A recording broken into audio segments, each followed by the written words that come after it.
Kalau dalam hubungan ya tentu pernah mengalami perpisahan setelah 10 tahun menikah, itu juga salah satu titik terendah aku. Sebenarnya aku tuh waktu dari mulai hamil yang anak pertama, tadi kan aku orangnya masuk ke sekolah ya. Jadi aku sekolah lah itu pendidikan anak usia dini gitu. Iya, aku sampai ambil diploma. Kesamaan yang ya mungkin terkesannya cheesy ya, tapi mungkin ini salah satu tandanya jodoh. Kayak contohnya ayah kita tuh namanya sama-sama Zulkifli. Iya, terus anaknya Bang Zola tuh juga namanya kan laki-laki 2, itu namanya Zamer dan Zafran. Anak aku tuh namanya Zahafi gitu. Jadi beda-beda tipis semuanya, bahkan inisialnya semuanya sama. Nah, tapi untuk merubah keadaan menjadi yang lebih baik lagi, pasti kita itu tersandung batu, rintangan, dan tidak semuanya itu berjalan dengan mulus. Nah, saat ada kegagalan ataupun ada titik terendah yang Kak Putri sempat jalani atau menghadapilah titik terendah, tapi ternyata justru membawa pelajaran terbesar. Bisa nggak sih Kakak ini sedikit kasih bocoran titik terendah Kakak itu mungkin kapan, tahun apa? Ya nggak usah sedetail mungkin, cuman supaya menginspirasi wanita di luar sana aja. Bahwasanya Kakak ini masih manusia biasa, masih ada kegagalan, dan bukan berarti karena kegagalan kita jatuh. Tapi Kakak bangkit kembali. Nah, iya, mungkin nggak banyak yang tahu juga ya, karena aku juga kayaknya nggak terlalu banyak mengekspos kehidupan pribadi aku kan gitu. Pastilah pernah mengalami titik terendah. Kalau dalam bisnis yang namanya ditipu, rugi gitu ya, itu udah pernah mengalami gitu. Kalau dalam hubungan ya tentu pernah mengalami perpisahan setelah 10 tahun menikah, itu juga salah satu titik terendah aku. Karena pasti merasa gagal sebagai seorang ibu, merasa gagal sebagai seorang istri. Aku juga malu gitu ya, lalu juga kasihan sama anak-anak, nanti kedepannya bagaimana, kan waktu itu masih gampang sekali ya gitu ya. Dan juga mungkin ada tekanan-tekanan sosial yang harus diikuti gitu. Jadi itu salah satu titik terendah aku, dan justru mengalami itu semua, jatuh bangunnya kehidupan mungkin yang membentuk Putri yang sekarang. Jadi justru mendewasakan dan juga membuka pikiran aku bisa lebih luas lagi, hati juga insya Allah lebih lapang lagi gitu ya. Jadi kalau kita mau memaknai ujian itu mungkin juga kan menjadi tanda cinta, tanda cintanya Allah gitu ya kepada makhluknya. Jadi walaupun kegagalan dalam pernikahan itu yang sudah dijalani sama Kak Putri, tidak ada penyesalan sama sekali, selalu ada pelajaran yang dipetik. Nah, kalau hubungan dengan sang suami sekarang, boleh sedikit bagaimana mungkin support sistemnya, hubungannya, mungkin ada healthy tips, quality time yang dilakukan bersama kayak olahraga tadi gitu. Iya, alhamdulillah kalau sama Bang Zola, karena ketemunya juga di usia yang nggak lagi muda ya kan, terus udah mateng gitu ya. Udah mateng, jadi lebih sama-sama saling dewasa. Terus kan Bang Zola juga sebelumnya kan juga seorang politisi, jadi udah paham betul dunia politik seperti apa. Dan Bang Zola itu juga salah satu yang menginspirasi aku, karena beliau juga pernah mengalami titik terendah dalam kehidupan yang benar-benar susah, benar-benar mungkin nggak dianggap orang, dimusuhi dan lain sebagainya. Tapi beliau berhasil melewati titik terendah tersebut, dan alhamdulillah bisa menjadi pribadi yang lebih baik gitu. Jadi aku sering belajar sih justru sama Bang Zola gitu. Apalagi beliau juga ibadahnya alhamdulillah sangat baik. Jadi banyak sifat-sifatnya Bang Zola yang justru mengingatkan aku terhadap sifatnya ayah aku gitu. Jadi I found father figure justru ya di dia gitu. Itu yang mungkin salah satu yang menarik. Jadi walaupun saat itu untuk memilih menikah dengan Zumi Zola, karena kan kita juga mendengar beberapa berita di luar sana yang mungkin masyarakat Indonesia yang kurang setuju begitu ya. Kamu tetap go aja karena kamu yakin he's the one. Ya, karena aku yang tahu bagaimana kesehariannya dia, bagaimana ibadahnya, bagaimana sifat-sifatnya dia, penyayang, tanggung jawab, sama anak-anak tuh luar biasa gitu. Dan banyak banget sebenarnya kesamaan-kesamaan yang ya mungkin terkesannya cheesy ya, tapi mungkin ini salah satu tandanya jodoh, kayak contohnya ayah kita tuh namanya sama-sama Zulkifli. Iya, wow. Terus anaknya Bang Zola tuh juga namanya kan laki-laki 2, itu namanya Zamer dan Zafran. Anak aku tuh namanya Zahafi gitu. Jadi beda-beda tipis semuanya, bahkan inisialnya semuanya sama. Sama, terus banyak mungkin kemiripan dari sifat, lalu sama-sama suka olahraga, gimana sih visi misi kita terhadap kehidupan gitu ya. Jadi walaupun mungkin ada pro kontra, ya itu silahkan aja, tapi aku sih insya Allah menerima baik dan buruknya, lebih dan kurangnya. Gitu ya. Jadi apapun kata orang, yang penting yang tahu jalaninya itu adalah Kak Putri dan Zumi Zola sendiri. Jadi apa peduli apa kata orang, yang penting kamu jalani dengan bahagia, dengan lapang. Tapi aku penasaran, ketemunya tuh gimana sih? Ada yang kenalin apa di sebuah event politik atau apa begitu? Ya itu juga salah satu cerita yang menarik karena kan sebetulnya satu partai nih. Oke. Kebetulan ayah kita berdua tuh sahabatan. Oke, tapi kalian berduanya belum kenal. Tapi kita berdua tuh nggak pernah ketemu. Oke. Ya mungkin makanya mungkin belum dipertemukan ya. Mungkin waktu itu masing-masing masih ego. Betul. Ya kan. Masih punya pasangannya masing-masing. Timingnya gitu. belum tepat. Timingnya belum tepat gitu. Jadi dipertemukannya tuh justru baru-baru ini. Itu tahun 2025 ya. Tahun 2025. Nggak sengaja lalu mulai komunikasi, telepon ketemu. Cepet banget kok, cuman beberapa bulan. Oke, tapi keluarga semuanya langsung klop? Iya langsung klop sih alhamdulillah, karena udah kenal dari lama juga kan. Karena dari orang tuanya kan, oke. Jadi walaupun mungkin gak kenal sama anaknya, tapi karena orang tuanya saling kenal, jadi langsung bercandanya nyambung, chemistry-nya nyambung begitu. Kami berdua juga kan sama-sama anak pertama dari 4 bersaudara. Oke. Jadi banyak karakter-karakter tuh yang mirip gitu. Protektif biasanya ya, kalau kakak paling sulung ya kan, anak paling nomor 1 itu pasti agak sedikit diberikan ajaran sama orang tua, harus jaga adik-adik, harus bisa ngemong dan lain sebagainya. Dan ternyata kalian berdua adalah anak sulung, jadi itu dia chemistry-nya. Jadi kalau jodoh memang gak kemana ya, berbunga-bunga dong ya. Anak-anak gimana? Ya anak-anak alhamdulillah juga happy banget, makanya ya itulah misterinya jodoh ya. Kita berdua harus masing-masing melewati perjalanan hidup yang gak mudah. Aku punya perjuangan sendiri, abang juga punya perjuangannya sendiri. Dipertemukannya di titik yang sekarang, sama-sama saling dewasa. Anak-anak pas ketemu juga kok alhamdulillah klop. Jadi sekarang anak-anak kita tuh usianya 12, 11, 10, 9. Itu berderet gitu. Ternyata mereka juga sekarang jadi bestie. Kompak banget berempat kemana-mana. Gak ada drama-drama ataupun yang iri-iri apa segala macam, alhamdulillah sama sekali nggak ada. Kok bisa ya sampai urutan usianya itu beda 3 tahun, 3 tahun, 3 tahun, 3 tahun begitu ya. Jadi luar biasa sekali. Oke, jadi kalau misalnya kita lihat hubungannya sangat luar biasa, anak-anak juga menerima. Ada nggak sih keinginan dari Bang Zumi Zola dan juga Kak Putri begitu? Mungkin nanti anak-anak suatu harinya pengennya mengikuti jejak orang tua begitu. Kalau kita berdua sih terserah anak-anak, nggak pernah memaksakan harus jadi ini, harus jadi itu ya. Kan setiap anak tuh punya uniqueness-nya masing-masing. Kayak anak aku yang pertama, Ilyuna tuh dia sukanya musik.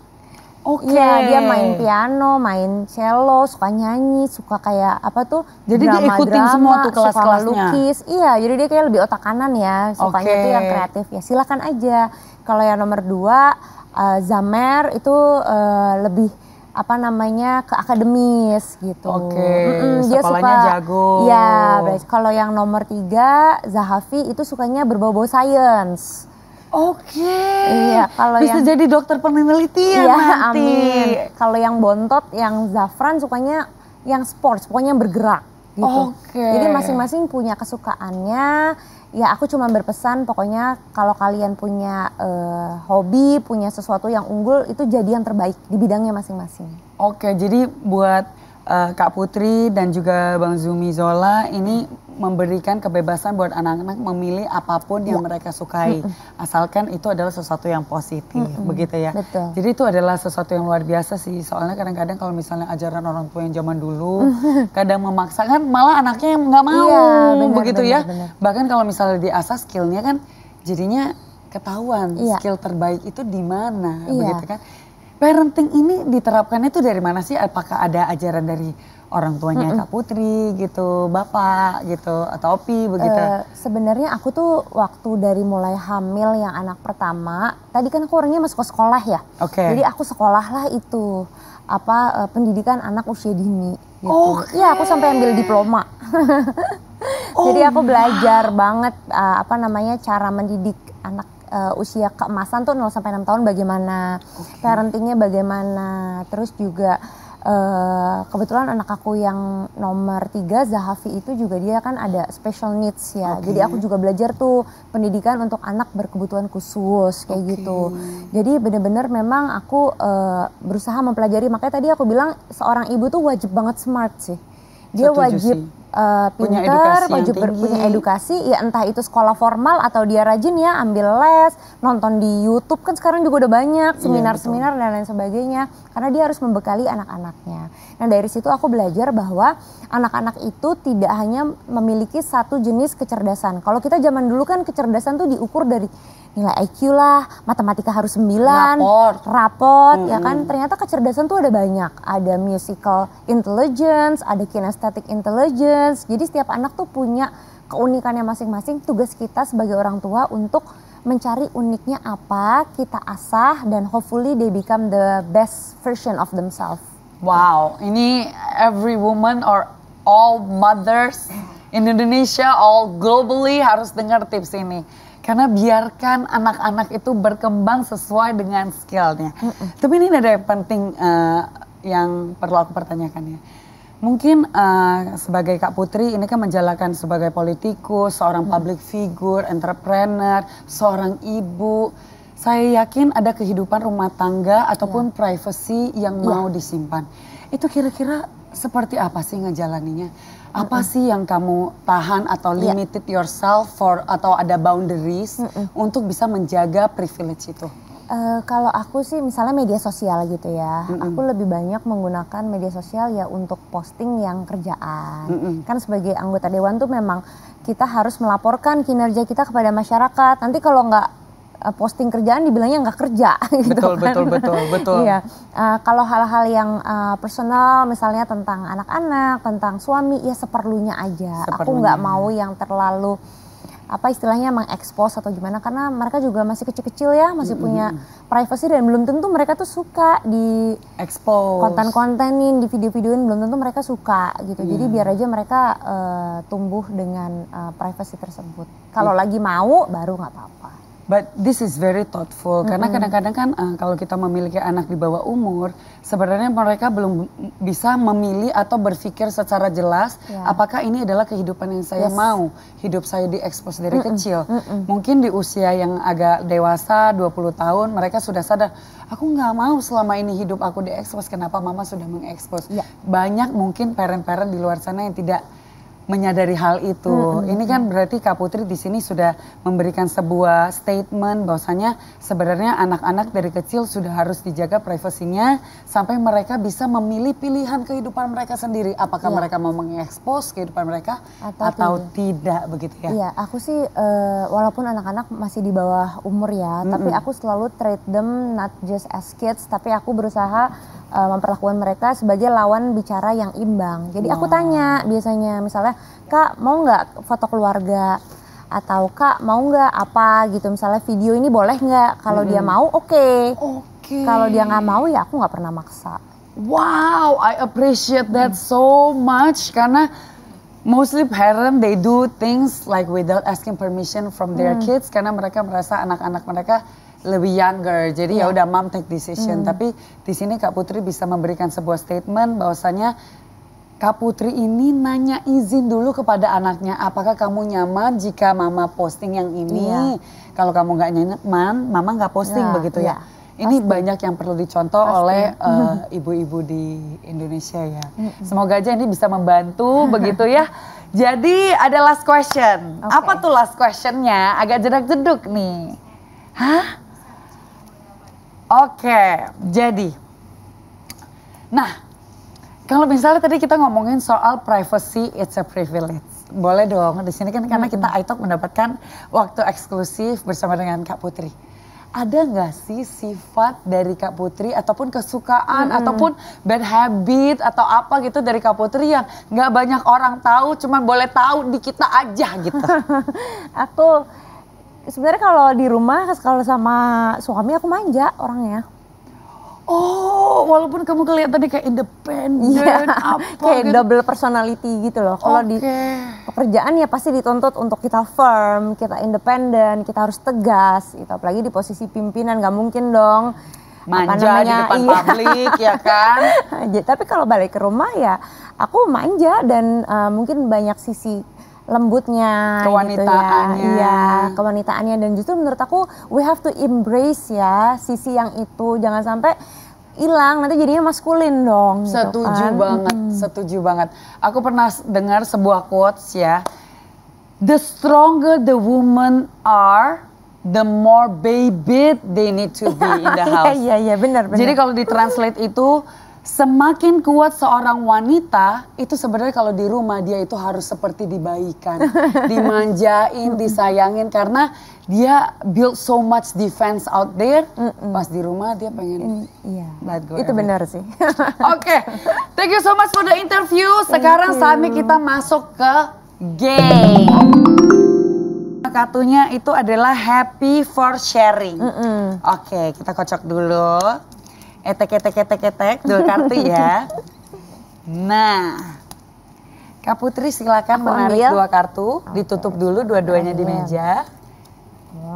Oke, silakan dibuka satu dan dibacakan. Boleh di show ke close up kamera. Oke. Kata-kata apa yang membuatmu bahagia? You are loved. Oh, that is a very good sentence sih. Jadi setiap pagi ada word affirmation itu ke depan kaca. Ya, iya dan juga aku memberikan itu kepada anak-anak.